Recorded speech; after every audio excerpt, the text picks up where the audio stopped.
श्यामा प्रसाद आरा से निकल चुके हैं और लमसम 50,000 वोटों से आगे हैं।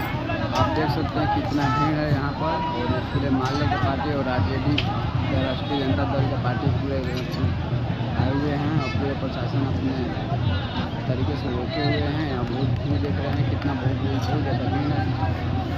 और अभी पूरा प्रशासन पूरे पब्लिक को यहाँ से साइड कर रही है ताकि अभी पोलिंग चल रहा है। ये पोलिंग होने में जो समय है वो 7-8 बजे लमसम है। ये पूरा क्लियर नहीं हुआ है, इसलिए पूरा पब्लिक को सटा रही है। आप देख सकते हैं कितना भीड़ है। बहुत ज़्यादा नारेबाजी और लाल गुलाल आदमी लगाए हुए हैं।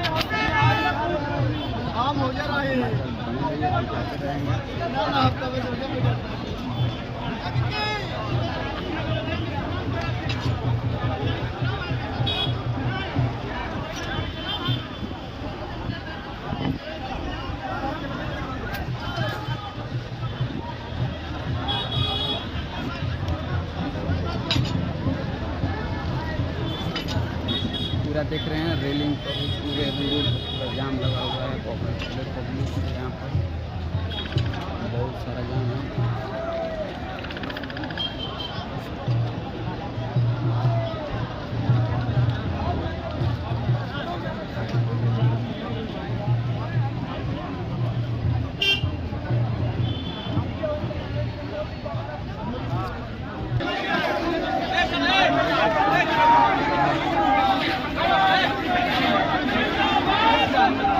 हाँ